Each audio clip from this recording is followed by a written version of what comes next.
ঢাকা বিশ্ববিদ্যালয়ের একটা বাস, যেটা পুরো রাস্তাকে ইচ্ছাকৃতভাবে বন্ধ করে রাখছে। সামনে পুরোটাই ফাঁকা, কিন্তু কি কারণে এভাবে বন্ধ করে রাখছে আল্লাহই জানে। এই কোনো সমস্যা? এভাবে আড়াআড়ি করে রাখছেন কেন? আপনি আড়াআড়ি করে রাখছেন কেন ইয়ার উপরে?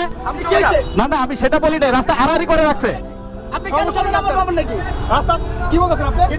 ভাই আমি বললাম আড়াআড়ি করে কেন রাখছে, আপনি তো গায়ে হাত দিয়ে ফেলেন আমাকে।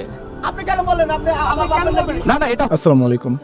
ঢাকা বিশ্ববিদ্যালয় বাংলাদেশের মধ্যে সবচেয়ে সুনামধন্য একটি বিশ্ববিদ্যালয়, যেখানে কেউ চান্স পেলে তারা প্রথমে যেটি বলে সেটি হচ্ছে যে পারলে তুইও চান্স পেয়ে দেখা। আসলে ঢাকা বিশ্ববিদ্যালয় নিয়ে আমার বলার মতো কিছু নেই, কারণ এখান থেকে যেমন প্রতি বছর মেধাবীরা বের হয়, তেমনি এখান থেকে প্রতি বছর মেধাবীদের লাশও বের হয়। তো এগুলো নিয়ে কথা বলবো না, আজকে আমরা ঢাকা বিশ্ববিদ্যালয়ের জিল্লুকে নিয়ে কথা বলবো। ঘটনার শুরু এখান থেকে। মোটোকপ নামক একটি ইউটিউব চ্যানেলে এই ভিডিওটি পাবলিশ করা হয়, যেখানে দেখানো হয় যে একজন মোটরসাইকেল চালক তার মোটরসাইকেল নিয়ে যাচ্ছিলেন এবং সেই সময় ঢাকা বিশ্ববিদ্যালয়ের একটি বাস রাস্তার মাঝখানে আড়াআড়িভাবে পার্কিং করা থাকে।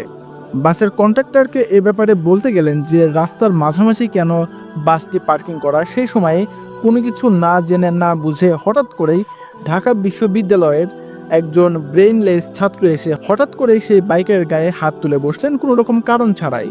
তিনি দেখলেন না কি হয়েছে, শুনলেনও না কি হয়েছে, অযথা বাইকের গায়ে হাত তুলে বসলেন। তো এখন আসি মূল কথায়। ঢাকা বিশ্ববিদ্যালয়ের মতো সুনামধন্য একটি প্রতিষ্ঠান, যেখানে চান্স পাওয়া প্রত্যেকটি যুবকের স্বপ্ন, সেখানে এরকম ব্রেইনলেস ছাত্ররা কিভাবে চান্স পায় এটি আমার বুঝে আসে না। আর এদের কারণেই আবরার ফাহাদ সহ অনেক মেধাবীরা লাশ হয়ে বিশ্ববিদ্যালয় থেকে বের হয়। আসলে এরকম ব্রেইনলেস ছাত্ররা কিভাবে বাংলাদেশের সুনামধন্য একটি প্রতিষ্ঠানে চান্স পায় আমি বুঝি না। এখন হয়তো অনেকে বলবেন যে পারলে তুইও চান্স পেয়ে দেখা।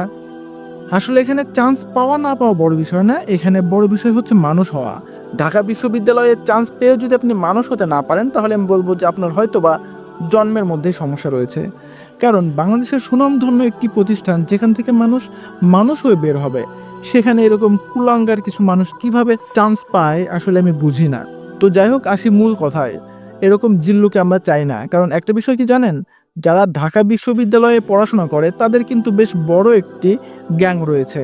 হ্যাঁ, আমি এটাকে গ্যাংই বলবো, কারণ ছাত্ররা যখন অনৈতিক কাজে বেরিয়ে পড়ে তখন তার দেখা দেখি অনেকেই তাদেরকে সাহায্য করে থাকে এবং তাদের সাপোর্ট করে থাকে। আর ছাত্রদের পাওয়ার যেহেতু সবচেয়ে বেশি, যে কারণে কিছু ব্রেনলেস ছাত্ররা দেশের অনেক জায়গাতেই অপকর্ম করে থাকে। আমি ছাত্রদের বিরুদ্ধে না, আমি ছাত্রদের পক্ষে, কারণ ছাত্ররাই দেশ গড়ার কারিগর। কিন্তু এমন ছাত্র যারা মানুষকে বিপদে ফেলে এবং এমন ছাত্র যারা ব্রেনলেস, আমি কোনোভাবেই তাদের পক্ষপাতী হতে পারবো না।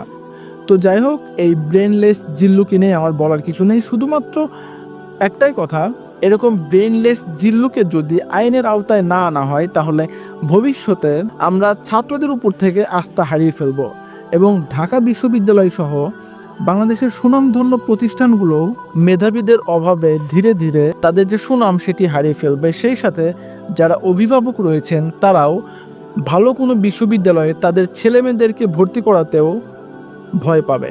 তো যাই হোক, সম্মানিত দর্শক শ্রোতা, এই বিষয়ে আর কিছু বলতে চাচ্ছি না।